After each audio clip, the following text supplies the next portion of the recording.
अध्याय 1 श्लोक 14। इसका संबंध बताते हुए स्वामी राम सुखदास जी महाराज कहते हैं, इस अध्याय के आरंभ में ही धृतराष्ट्र ने संजय से पूछा था कि युद्ध क्षेत्र में मेरे और पांडु के पुत्रों ने क्या किया। अतः संजय ने दूसरे श्लोक से 13वें श्लोक तक धृतराष्ट्र के पुत्रों ने क्या किया इसका उत्तर दिया।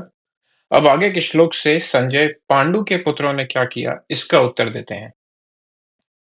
ततः श्वेतैर्हयैर्युक्ते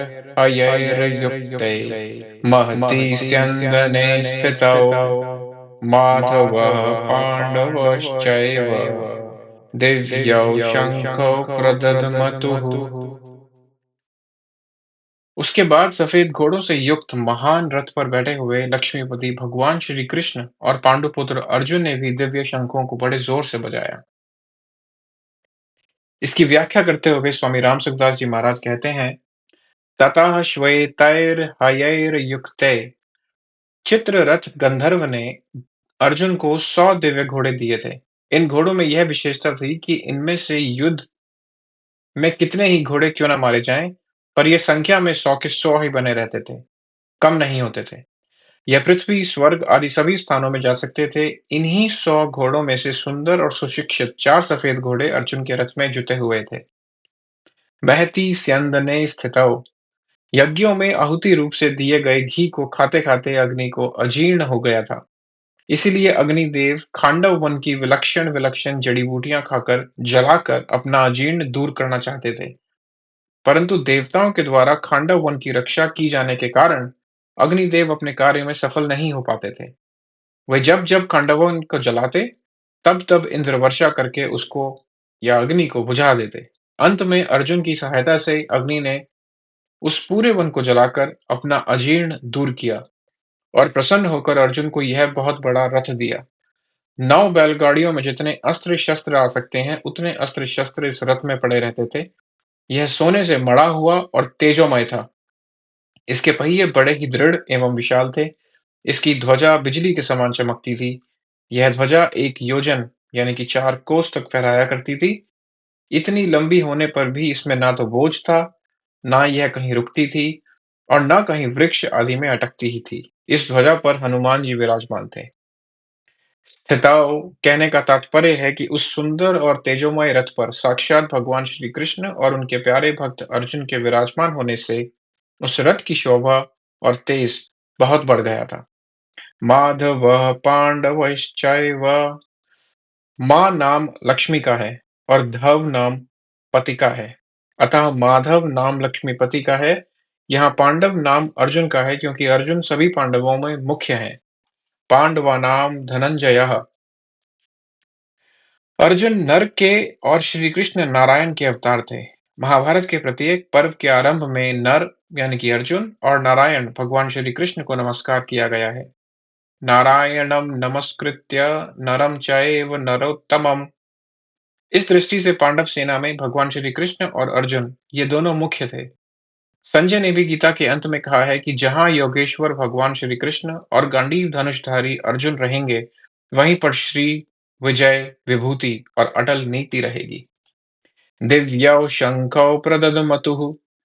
भगवान श्री कृष्ण और अर्जुन के हाथों में जो शंख थे, वे तेजोमय और अलौकिक थे। उन शंखों को उन्होंने बड़े जोर से बजाया। यहाँ शंका हो सकती है कि कौरव पक्ष में मुख्य सेनापति पितामह भीष्म हैं, इसलिए उनका सबसे पहले शंख बजाना ठीक ही है। परंतु पांडव सेना में मुख्य सेनापति धृष्टद्युम्न के रहते हुए ही सारथी बने हुए भगवान श्री कृष्ण ने सबसे पहले शंख क्यों बजाया? इसका समाधान है कि भगवान सारथी बने चाहे महारथी बने, उनकी मुख्यता कभी मिट ही नहीं सकती। वे जिस किसी भी पद पर रहें, सदा सबसे बड़े ही बने रहते हैं, कारण कि वे अच्युत हैं, कभी च्युत होते ही नहीं। पांडव सेना में भी भगवान श्री कृष्ण ही मुख्य थे और वे ही सबका संचालन करते थे। जब वे बाल्यावस्था में थे, उस समय भी नंद, उपनंद आदि उनकी बात मानते थे। तभी तो उन्होंने बालक श्री कृष्ण के कहने से परंपरा से चली आई इंद्र पूजा को छोड़कर गोवर्धन की पूजा करनी शुरू कर दी। तात्पर्य है कि भगवान जिस किसी अवस्था में, जिस किसी स्थान पर और जहां कहीं भी रहते हैं, वहां वे मुख्य ही रहते हैं। इसलिए भगवान ने पांडव सेना में भी सबसे पहले शंख बजाया। जो स्वयं छोटा होता है, वही ऊंचे स्थान पर नियुक्त होने से बड़ा माना जाता है। अतः जो ऊंचे स्थान के कारण अपने को बड़ा मानता है, वह स्वयं वास्तव में छोटा ही होता है। परंतु जो स्वयं बड़ा होता है, वह जहां भी रहता है उसके कारण वह स्थान भी बड़ा माना जाता है। जैसे भगवान यहाँ सारथी बने हैं, तो उनके कारण वह सारथी का स्थान या पद भी ऊंचा हो गया है। आगे अध्याय 1 15वें श्लोक से संबंध बताते हुए स्वामी राम सुखदास जी महाराज कहते हैं, अब संजय आगे के 4 श्लोकों में पूर्व श्लोक का खुलासा करते हुए दूसरों के शंख वादन का वर्णन करते हैं। पांचजन्यम ऋषिकेशो देवदत्तम धनंजयः पौंड्रम ददमौ महाशंखम भीमकर्मावृकोदरः। अर्थात अंतर्यामी भगवान श्री कृष्ण ने पांचजन्य नामक, धनंजय अर्जुन ने देवदत्त नामक शंख बजाया और भयानक कर्म करने वाले व्रकोदर यानी कि भीम ने पौंड्र नाम का महाशंख बजाया। इसकी व्याख्या करते हुए स्वामी राम सुखदास जी महाराज कहते हैं, सबके अंतर्यामी अर्थात सबके भीतर की बात जानने वाले साक्षात भगवान श्री कृष्ण ने पांडव के पक्ष में खड़े होकर पांचजन्य नामक शंख बजाया। भगवान ने पंचजन नामक शंख रूपधारी दैत्य को मारकर उसको शंख रूप से ग्रहण किया था, इसलिए इस शंख का नाम पांचजन्य हो गया। राजसूय यज्ञ के समय अर्जुन ने बहुत से राजाओं को जीतकर बहुत धन इकट्ठा किया था। इस कारण अर्जुन का नाम धनंजय पड़ गया। निवातक वचादि दैत्यों के साथ युद्ध करते समय इंद्र ने अर्जुन को देवदत्त नामक शंख दिया था। इस शंख की ध्वनि बड़े जोर से होती थी, जिससे शत्रुओं की सेना घबरा जाती थी। इस शंख को अर्जुन ने बजाया। पौंड्रम ददमौ महाशंखम भीमकर्मावृकोदरः। हिडिंबासुर, बकासुर, जटासुर आदि असुरों तथा कीचक, जरासंध आदि बलवान वीरों को मारने के कारण भीमसेन का नाम भीमकर्मा पड़ गया। उनके पेट में जठराग्नि अग्नि के सिवाय वृक नाम की एक विशेष अग्नि थी, जिससे बहुत अधिक भोजन पचता था। इस कारण उनका नाम वृकोदर भी पड़ गया। ऐसे भीमकर्मा वृकोदर भीमसेन ने बहुत बड़े आकार वाला पाउंड नामक शंख बजाया।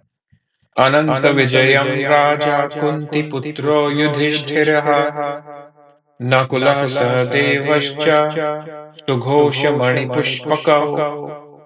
अर्थात कुंती पुत्र राजा युधिष्ठिर ने अनंत विजय नामक शंख बजाया तथा नकुल और सहदेव ने सुघोष और मणिपुष्पक नामक शंख बजाए। इसकी व्याख्या स्वामी जी इस प्रकार करते हैं, जैसे अर्जुन, भीम और युधिष्ठिर ये तीनों कुंती के पुत्र थे तथा नकुल और सहदेव ये दोनों माद्री के पुत्र हैं। यह विभाग दिखाने के लिए ही यहाँ युधिष्ठिर के लिए कुंती पुत्र विशेषण दिया गया है।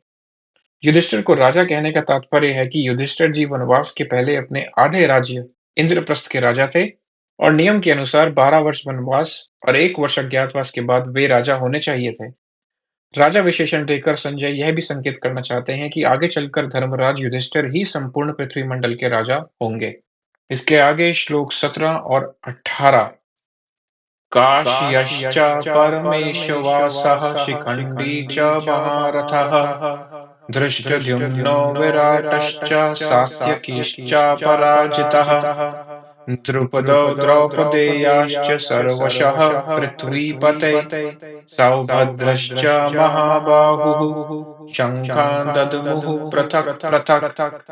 अर्थात, हे राजन, श्रेष्ठ धनुष वाले काशीराज और महारथी शिखंडी तथा धृष्टद्युम्न एवं राजा विराट और अजय सात्यकी, राजा द्रुपद और द्रौपदी के पांचों पुत्र तथा लंबी लंबी भुजाओं वाले सुभद्रा पुत्र अभिमन्यु, इन सभी ने अब सब ओर से अलग अलग अपने अपने शंख बजाए।